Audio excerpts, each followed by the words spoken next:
The sound of instrumental music, a forced prelude by Chopin, filled the continental hotel ballroom. Crystal chandeliers bathed the scene in a golden glow, but the coldness that bothered Ana Lucy came from the required perfection. Seated at the grand piano, she felt like an object in a display case. The dress she wore, an emerald green model that suffocated her. I'd been look, light and decorative, validating his possession. Ana Lucy was a pianist with a composer's soul. But necessity forced her to work in the public relations department for Arthur, her fiancé and emotional tormentor. Arthur, an influential real estate broker, had undermined her mindset, convincing her that art was an unsustainable luxury. Yet, Ana Lucy maintained an internal point of certainty. The creative block imposed by him was an anchor she was determined to cut. She used her empty hours to mentalize the sound of her own compositions being applauded. A daily exercise in faith in what is expected. Suddenly, mid-scale, her fingers betrayed the score. It wasn't an error due to nerves. It was a dam bursting. Unconsciously, she began to play a melody of her own, a piece full of cadences that, for her, sounded like the exact frequency of joy and peace she longed for. The sound was vibrant, a sonic promise of her reclaimed identity, and the elite's shock was immediate. The mistake was a blast of truth in the silence of falsehood. She stopped, her hands hovering over the keys, her body in shock. Panic hit her, but it was quickly intercepted by a clarity only attainable through a high-level mindset. This is the catalyst, she thought, the final push. In the crowd, she only saw Arthur, his thin smile tightening into a clear warning. In a corner, near the wine cellar, Ellton Booker stopped, swirling the wine in his glass. He didn't focus on the social embarrassment or the missed note. He heard the cry in that brief melody, the pain sublimated into beauty. He saw the determination in Ana Lucy's eyes, a frequency of urgency and truth that the rest of the room, focused on the spectacle, ignored. He felt of an urge but held back, observing with annulled discernment. Arthur walked to the piano, his mask of courtesy strained. He took the microphone. "My apologies. Art is temperamental," he chuckled, ensuring the audience's complicit laughter. "But the purpose of this evening is greater. Ana Lucy and I will formalize our engagement. And she will transition her music career to dedicate herself to the political partner role that awaits her at my side, ending her childish projects." The applause was a shot to Ana Lucy's heart. But the sound resonated for her as the end, not of her career, but of her submission. She re-signified the humiliation. The pain was now confirmation that her visualization of freedom was about to manifest. Feigning a trip to the restroom, Ana Lucy managed to escape to the foyer. Arthur intercepted her immediately, his smile vanishing into fury. "You will smile and wave. Your assets are mine now. Don't embarrass me again." He grabbed her wrist with a force that promised more pain later. The familiar terror flared, but Ana Lucy refused to vibrate in it. In that grip, she forgave Arthur. Not as a gift to him, but as an act of liberation for herself, cutting the energetic cord of resentment. The grip was no longer a threat, but the missing signal. She needed to leave there to enter the frequency of peace she had reserved for herself. This was the moment to act with the unwavering faith she cultivated. "I understand, Arthur," she replied, her voice perfectly steady. Her calm was a reflection of the frequency of peace she intentionally broadcast. "I just need 5 minutes to compose myself, and we can conclude this evening." Arthur's smile returned, convinced he had reaffirmed his dominance. Good, be quick. The Harper development check won't sign itself. She extricated herself from him, using courtesy as a shield, and bolted for the nearest service exit. The back corridor smelled of cleaning products and trash, a stark contrast to the perfume of the main hall. But it was the smell of incipient freedom. She didn't look back. She didn't think about her purse, her car, or her financial future. Her mentalization focused only on one thing, the space between her and Arthur's prison. She reached the fire escape and hurried down the metal steps, the heels of her emerald dress clattering against the steel. As she pushed the door to the street, the cold Manhattan air hit her. She breathed it in deeply, absorbing the feeling of being present in the city that was hers. "I will," she said, her voice clear, ignoring the tremor in her hands. She grabbed Ellton's hand. His grip was strong, grounding her in that moment of decision. He guided her swiftly and gracefully into the back seat of the car, sliding in beside her the moment the door closed. "Drive, driver," Ellton said calmly, without looking forward. "However, Miss Ana Lucy?" "Arthur said to bring you back to the ballroom immediately." He advanced toward her. Ana Lucy's heart raced. But she immediately re-signified the threat. The driver was not an obstacle, but the representation of the last tie that needed to be cut. She swerved sharply, running toward the avenue, uncaring about the expensive dress. She ran for nearly 2 blocks before colliding with a solid body. "I'm sorry." She quickly pulled away, barely registering the man before trying to run again. "Calm down. The danger you're in is greater than the driver chasing you." The voice was deep.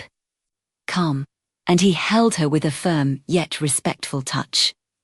It was Ellton Booker. He wasn't in gala attire. He wore a dark, impeccably cut suit, and his eyes conveyed a peace that contrasted with the chaos of the chase. He looked at her without judgment, instantly realizing she was vibrating at the frequency of necessary escape, not simple panic. "They're going to drag me back. He's going to destroy me," Ana Lucy whispered, the armor of her composure finally cracking. "No, he won't," Ellton replied. He held out his hand to her. "My car is here. You have exactly 30 seconds to decide whether you'll return to the silenced music or if you'll get into the vehicle that will take you toward your visualization of success." He offered her his hand. There was no romance or hero complex in the gesture, just a quiet, unshakable certainty. He was operating on the frequency of the solution, and the invitation was for her to ascend to the same level. Ana Lucy looked at the outstretched hand, then at the dark, discreet car parked at the curb, and finally at Arthur's driver, who was turning the corner, shouting her name. Isigtat moment, she lost and they were in paralysis. But the final proof that the life she had visualized demanded drastic action. The car pulled away from the curb silently. Ana Lucy looked out the rear window and saw Arthur's driver standing, frustrated, gesturing at the crowd forming. But the scene didn't strike her as defeat. Instead, she felt a wave of peace and relief, the frequency she had been seeking. "Arthur won't let this go," she gasped, adjusting her torn dress. Ellton finally looked at her, assessing her with an intensity that suggested he was reading the score of her soul. "I know. He is accustomed to controlling every asset around him. You are an asset, but Arthur is not the only problem. The driver may be the least of it. The real problem lies in the frequency of scarcity he convinced you to accept." He paused, his eyes fixed on hers. "I was at the gala. I saw your fingers miss the forced score, but I heard your melody. I heard the faith in what is expected erupt. It was a powerful sound. Ana Lucy felt her face flush. No one, ever, had spoken of her music that way. You don't know me, she managed to say. No, but I understand the language of conviction. You need refuge, and I need someone exactly in your position. Ellton leaned in slightly, his eyes conveying an unshakable certainty. I am Ellton Booker. And from this moment on, Arthur will understand what it means to lose something he never truly possessed. He was not talking about revenge, but about reorganization and vibrational justice. He was offering her a ticket to the frequency of her visualized, high-level mindset. You have the frequency of someone who knows exactly what they're doing, Ana Lucy observed, feeling strangely secure. I always mentalize the final result, Ellton replied with a half-smile. And the final result, for you, is not submission, but composition. I will help you get there. But this will require a contract and a quick transition from the world you know. He paused, allowing the promise to sink in. You saw me at the hall. I am not a politician, but I am a real estate developer who operates in Arthur's sphere, only on a level he can barely glimpse. Ana Lucy stared at him. So, you are a competitor, a rival. I am the antithesis of Arthur, Ellton corrected. He builds paper empires based on scarcity and control. I create structures that promote growth and the frequency of abundance. But, to close the biggest deal of my life, a complex merger with a European corporation that values family stability and an impeccable public image, I need a partner with a specific background. He made a calculated pause. I need a wife. For 6 months. The contrast was shocking. Arthur wanted her to silence her and validate his ego. Ellton wanted her to legitimize a business. But both saw her as a chess piece. You also see me as an asset, Ellton Booker, Ana Lucy stated, maintaining her frequency of peace so that honesty wouldn't turn into aggression. I don't deny it's a transaction, Ellton admitted, the sincerity in his brown eyes setting him apart. But here is the difference. Arthur saw you as a chip to devalue you. I see you as a partner to multiply our value. I guarantee separate bedrooms, total creative freedom for you. $500,000.00 and the permanent extinction of Arthur's control over your career and life. The number hit her hard. $500,000.00, enough for her to finally have the space and time to compose. The music she visualized every day. You are offering me financial freedom to follow my faith, she murmured. I'm offering you a platform to build your reality. Furthermore, the presence of a strong, independent partner like you in my public life will make Arthur look exactly like what he is, a small demagogue, controlling a vulnerable pianist. His humiliation will be complete and legally unassailable. Ana Lucy smiled. Genuine smile revile, few die revenge, would be serve pain. What Arthur intended to be her downfall, Ellton was turning into her launch. I accept your partnership proposal, Ellton. But I am not an actress. My frequency of joy is real. I will be myself at every event. I wouldn't accept anything less, Ellton replied. He took an envelope from the inner pocket of his jacket. Everything you need to know now is here. The confidentiality agreement, the financial terms, and the key to our new apartment. Immediate move. The formalization of our engagement will be tomorrow morning. You have just crossed the threshold into your new life, Ana Lucy. He didn't wait for an answer, simply handing her the envelope. The decision was made. The path, although uncertain, was aligned with the inner certainty she had cultivated. The car stopped in front of a luxurious, residential building downtown. A location Ana Lucy knew was unattainable for Arthur, who operated in less exclusive neighborhoods. This was a clear sign of abundance and a new level of play. "This is your new home for 6 months," Ellton said, opening the door for her. "It is a space where you can compose in peace. It is the stage for the reality you mentalized."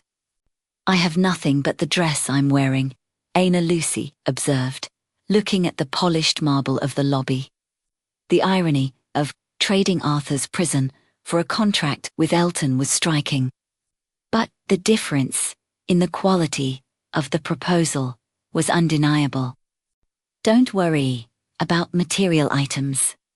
My assistant is arranging everything you might need. What matters is that the moment you cross this door, Arthur loses access to you, physically and legally. You are out of his frequency of control." As Ana Lucy hesitated, envelope hand, one crucive no asabos.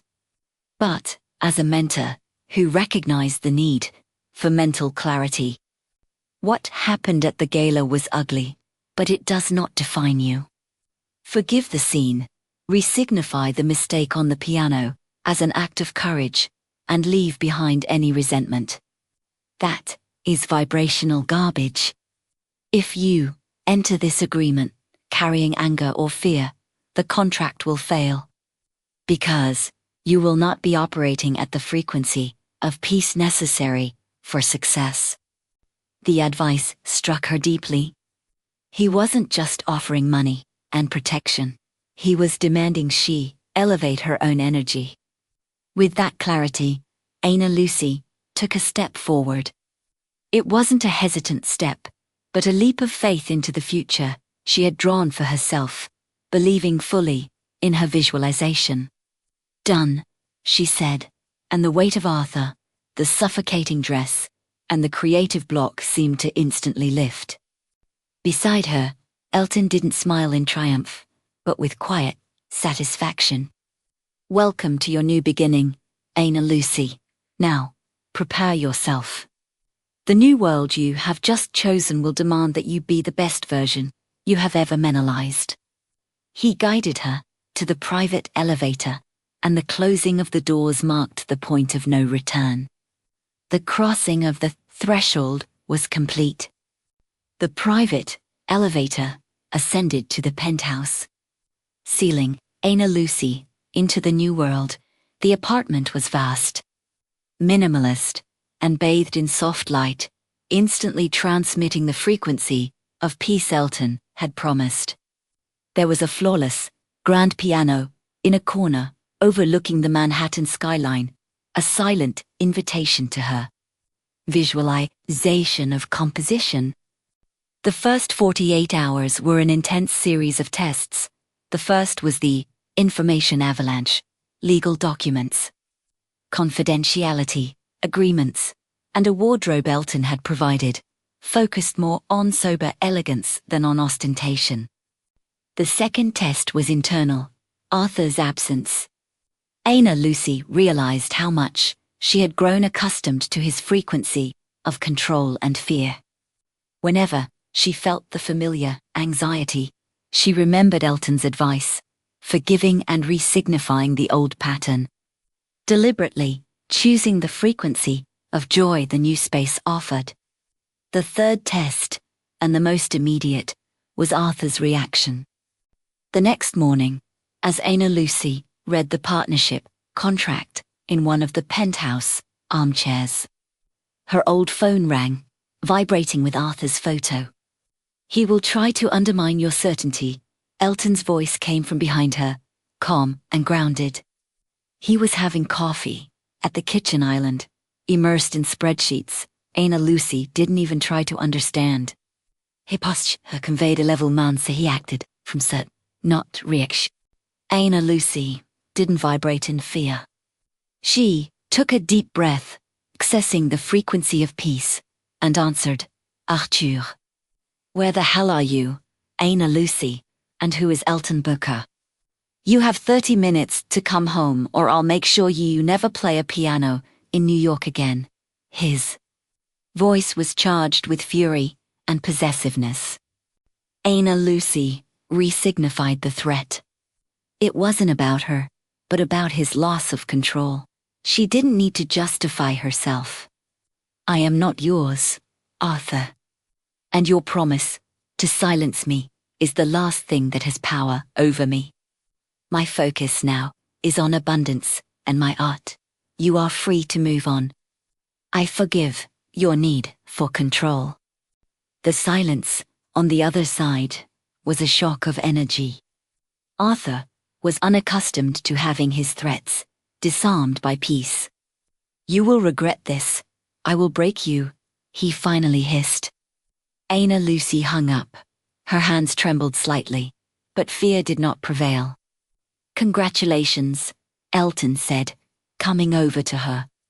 You deactivated his frequency. He tried to pull you back into scarcity, and you chose abundance. That is a crucial test. He looked at her, recognition in his eyes. Now, we have a charity gala in 3 hours. It is your first public appearance as Mrs. Booker. We are going to show Arthur the result of your visualization of success. Now, we have a charity gala in 3 hours. It is your first public appearance as Mrs. Booker. We are going to show Arthur the result of your visualization of success. Ana Lucy's life accelerated from 0 to 100. It wasn't Arthur's chaotic pace, imposed by stress and the need for appearances, but an organized flow, driven by Ellton's certainty and intentionality. Instead of focusing on the anxiety of facing the world, Ana Lucy used the 3 hours to center herself. She went to the piano, but not to play. She just placed her hands on the keys and closed her eyes. She mentalized the feeling of lightness and joy, transmitting to herself the frequency of peace she wanted to carry to the event. For her, the party was not a performance, but the first step in the manifestation of her new life. Ellton watched her discreetly from the doorway. He understood that she was making a vibrational alignment, a process he himself practiced in his major negotiations. He admired the fact that, instead of getting lost in fear, she was raising the quality of her presence. Ready for the reintroduction? Ellton asked, entering, already impeccable in a tuxedo. Ana Lucy opened her eyes, the emerald green shimmering with an internal light. She wore a silk trench coat that concealed the dress, but the energy she radiated was undeniable. I am ready for the next step of my visualization, she corrected softly. The past is forgiven and resignified. The focus now is on projecting the frequency of abundance. Ellton smiled, approving. Excellent. Our goal is not to gossip. It is to change the narrative. Your smile today will not be one of courtesy, but of genuine joy. Your presence will be one of unshakable peace. That will disarm more people than any public relations statement. In the car, as they headed to the event, Ana Lucy took off her coat. The dress she wore now was in shades of celestial blue, the opposite of Arthur's suffocating green. The color was chosen to reflect the lightness and clarity of her new mindset.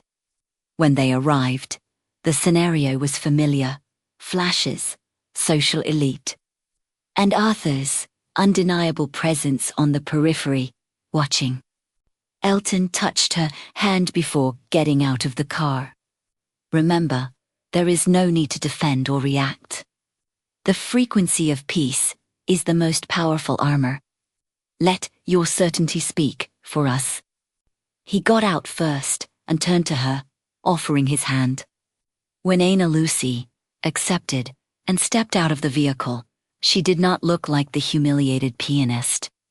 She looked like the personification of the frequency of success she had worked so hard to manifest. They walked into the hall, and the pace, once accelerated by flight, was now slow, deliberate, and completely under their control. Ana Lucy and Ellton entered the event hall. The initial silence was not one of disapproval, but of careful assessment. They walked, not reacting to the stares, but projecting the unshakable peace, frequency they had mentalized. Ana Lucy's celestial blue dress, in contrast to the predominantly black and white of the elite, was an act of vibrational self-affirmation. The midpoint, the turning point of Act 2, occurred when Ana Lucy saw Sophia Hartwell, Arthur's political ally, and Arthur himself at the same table. The encounter was not planned by Ana Lucy, but it was inevitable. As Ellton guided her to greet a European investor, they passed within a few feet of Arthur. His expression shifted from contained rage to shock and, finally, to a touch of panic. He wasn't seeing the pianist he had silenced. He was seeing the partner of a man operating in a sphere of power above his own. Ana Lucy could feel the energy of anger and possessiveness emanating from Arthur, trying to pull her back into the frequency of scarcity, but she remained grounded. She remembered her daily practice of forgiving and re-signifying the past, and let the pain and anger simply pass through her, without clinging. Ellton leaned into her, keeping his voice low. "This is your final test. Do not react, only project." In that moment, Ana step. She turned to Arthur and Sophia and offered a smile. Not a smile of false courtesy, but one of genuine joy and silent victory. "Arthur, Sophia, I hope the evening is pleasant," Ana Lucy said, charged with the fondness. Arthur was visibly speechless. Sophia, quicker, tried to take control. "Ana Lucy, what a surprise.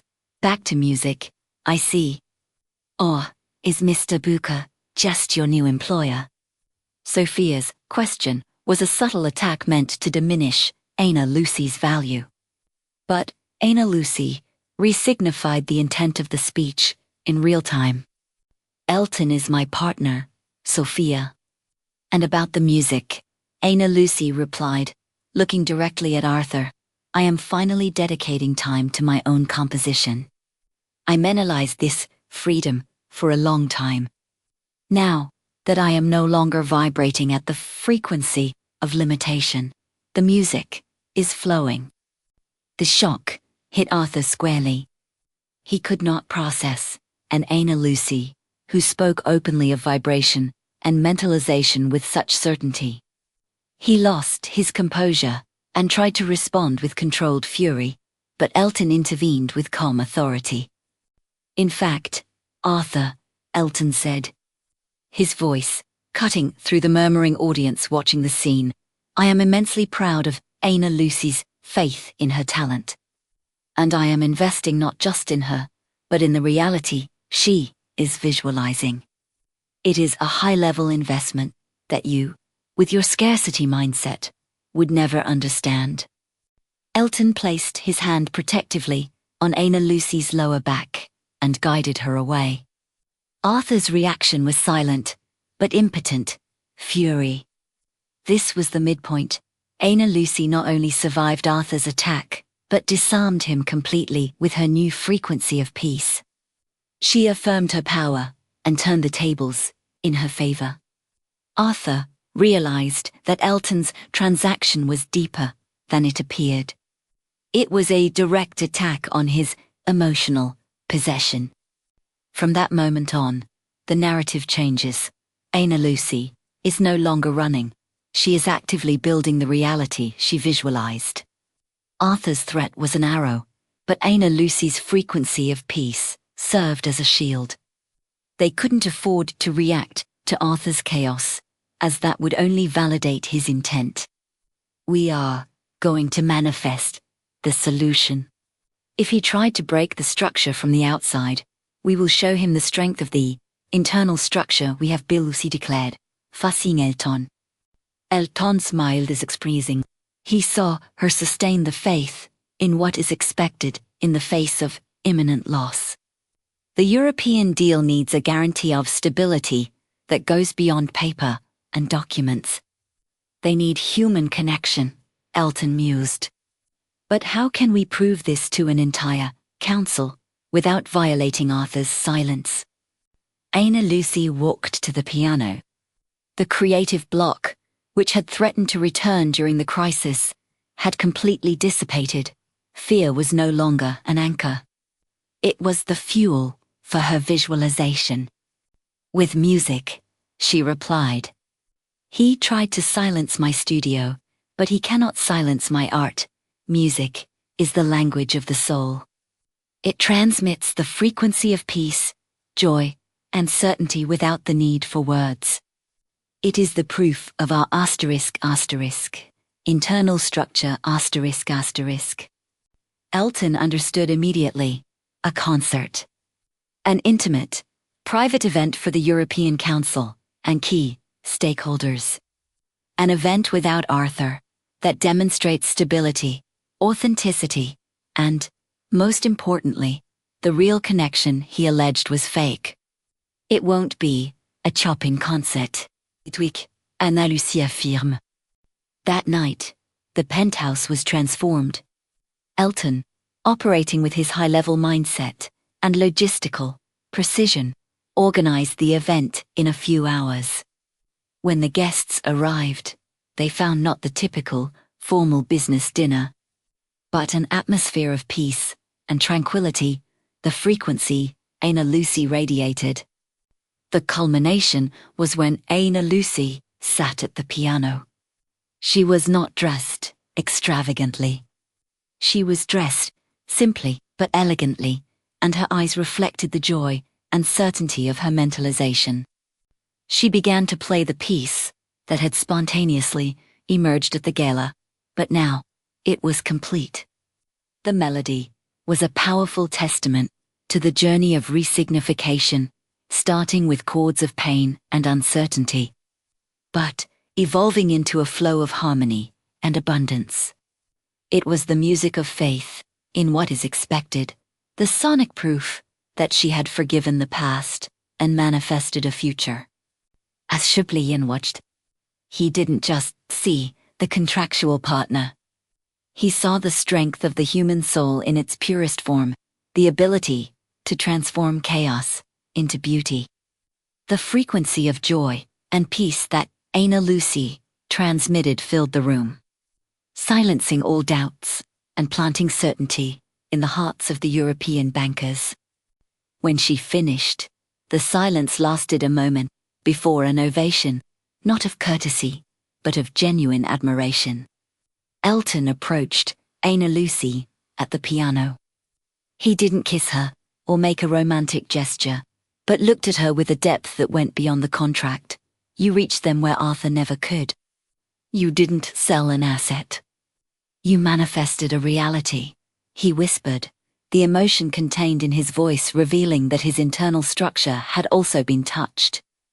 The European Council, moved by the authenticity and peace of the performance, resumed negotiations that very night. Ana Lucy's music had restored faith in the stability of Ellton's partnership. The crisis had become the greatest triumph. The success of Ana Lucy's performance, the emotional climax, restored the European partners' confidence in Ellton. The merger was back on track, and Arthur's threat was neutralized on the professional front. However, the turning point wasn't about the deal. It was about the internal shift between Ana Lucy and Ellton. After the event, they returned to the penthouse, exhausted. Ellton had dismissed all assistants and the security team, seeking a moment of silence and grounding, something he valued in his high-level mindset. Ellton took off his jacket, tossing it onto the sofa. He turned to Ana Lucy, who was by the piano, gently playing the final chords of her piece. Tonight's performance wasn't about business, Ana Lucy, Ellton began, his voice laced with new vulnerability. It was about structure. You proved to them that despite Arthur's external chaos, your internal structure, your frequency of peace and certainty, is unshakable. That taught me more than any spreadsheet. And you taught me that faith in what is expected requires action and strategy. Not just hope, Ana Lucy replied, stopping her playing and turning to him. She saw that Ellton's usual certainty was cracked, giving way to deep admiration. Ellton, who prided himself on being immune to emotion because of his high-level mindset, had been touched by something he could not quantify or control. I mentalize success every day, Ellton admitted, taking a step toward her, closing the distance he always maintained. I visualize concrete, tangible results. But when you were playing tonight, I saw what it truly means to manifest the spirit. It wasn't an asset at the piano. It was you, whole, in your frequency of joy. Ellton closed the final space between them. The contract, he whispered, his voice hoarse, was a shield for my business. But it has become a test for my personal structure. I can no longer operate from the frequency of separation. He reached out his hand, not to shake hers in agreement, but to touch her face. The gesture was hesitant, but the certainty of the contact was overwhelming.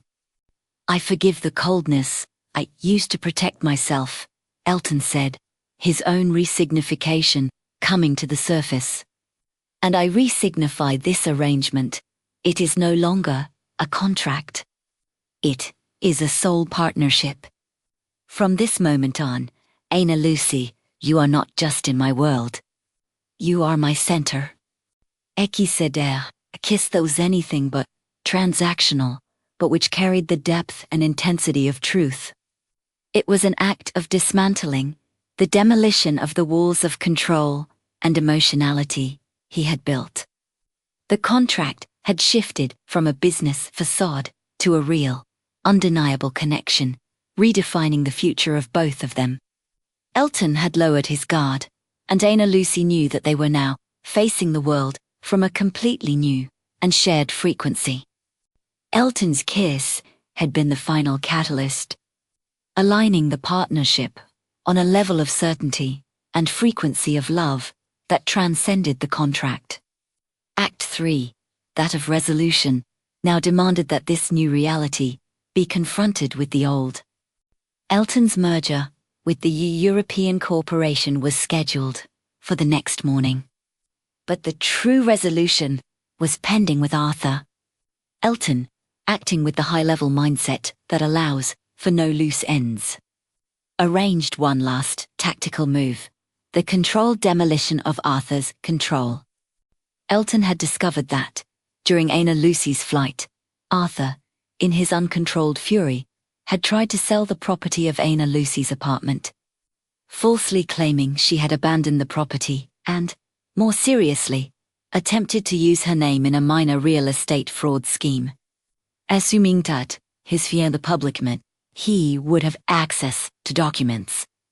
The act, driven by the frequency of scarcity and anger, was criminal and profoundly self-sabotaging. Ana Lucy and Ellton, together and unshakable in their frequency of peace, headed to Arthur's office. You don't have to do this, Ellton said, his hand resting on Ana Lucy's, conveying security and grounding. I can take Inipo. I need to see the resignification of my past realized, Ana Lucy replied. She had mentalized this confrontation as the final chapter of her liberation. I forgave Arthur, but justice requires clarity. And I need him to understand that the frequency of joy is unassailable.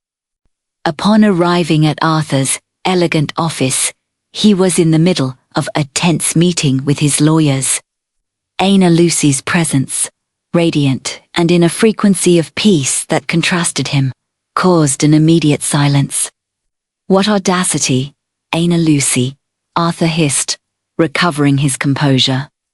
"You are interrupting a high-level business.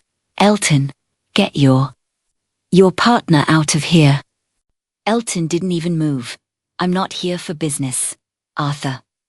I'm here for resolution. And Ana Lucy is my partner in everything." Ana Lucy stepped forward, holding a tablet with the evidence Ellton had compiled, the attempts at fraud, the false regulations, and the attempted illegal sale of assets. "I forgave you for the humiliation at the gala, Arthur. But this comme Ana Lucy sait, her voice can't vaincre a crime. You tried to destroy me because I chose the frequency of freedom." Arthur tried to laugh, but the sound was strained. "Nonsense. Jealous conspiracy. No one will believe that." "They will believe it," Ellton intervened, his voice now a calm thunder. "The European Council and the press have been notified of your attempted fraud. You attacked the stability of my business out of jealousy. The high-level world you covet does not tolerate the frequency of chaos and scarcity. Your reputation, Arthur, is over." Arthur collapsed. His smile vanished, and he realized that he had not only lost Ana Lucy, but that he himself had destroyed his future. Motivated by the frequency of revenge he so often controlled in others. "You can't do this to me," Arthur screamed, but the cry was full of desperation and scarcity. Ana Lucy looked at him, not with triumph, but with a deep peace. The cycle was broken. Her visualization of freedom had manifested through courageous action. They turned and left the office. Ana Lucy's final act was to mentally erase any trace of pain the location represented, re-signifying Arthur's environment of control as a portal to her own abundance. The resolution was complete. Arthur's humiliation and arrest were the direct consequence of the climax, allowing Ellton and Ana Lucy to clear the chessboard of their new world, with the obstacle removed. The manifestation of the future they had mentalized began to materialize with speed and elegance. The first sign of the new world established was tangible: the studio. Ellton, as a gesture of soul partnership and recognition of Ana Lucy's faith, not only secured the release from the fraudulent regulations, but built the studio exactly as she had visualized it. An acoustic refuge in the penthouse with panoramic views of the Hudson River. Ana Lucy could now spend her days immersed in the frequency of joy and creation. She no longer played under pressure. She played from certainty. The music flowed uninterruptedly, filling the vast apartment with the harmony of her recovered soul. The second sign was Ellton and Ana Lucy's status in the Manhattan high-level circle. They were no longer seen as a facade couple, but as a powerful partnership based on structure and authenticity. The story of the pianist who used music to save a multi-million-dollar merger became legendary, cementing Ana Lucy's value beyond the aesthetic. She was in control of her own composition company and soundtrack projects. The abundance she had mentalized was her daily reality. The third and most important sign was the unshakable peace shared between them. The contract, although legally filed, had been replaced by a real connection based on admiration and respect for each other's frequencies. Ana Lucy forgave herself daily for allowing herself to be silenced, re-signifying that experience as the necessary training for her current strength. Ellton had become a more complete partner. He still mentalized professional success, but now actively included Ana Lucy's well-being and joy in his visualizations. Recognizing that her peace was the foundation of his own success structure. They didn't need rules or jealousy. They operated on the frequency of mutual trust and certainty of abundance. The fear, scarcity, and control of Arthur's old world had been completely replaced by a new structure of love and freedom. With Arthur out of the way and Ana Lucy's studio flourishing, the story's resolution manifested in the quiet, intentional unfolding of their lives. Time passed, and the stability of the frequency of peace they had built became the new normal. The 6-month contract expired. Ellton formally terminated it, ensuring Ana Lucy received the full $500,000 payment. Although the money was now a symbol of her freedom, not a necessity, as her new composition company was thriving. They did not renew the contract. They simply chose to stay together, formalizing their soul partnership through shared daily life. Ana Lucy achieved complete forgiveness for Arthur and the past.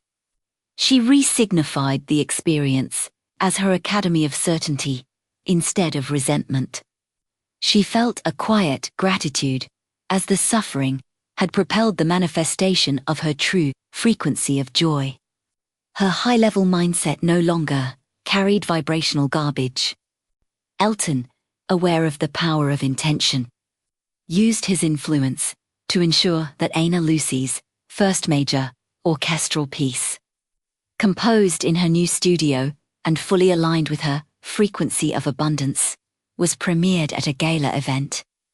The performance was a resounding triumph, not because of Ellton's connections, but because of the authenticity and certainty of the music.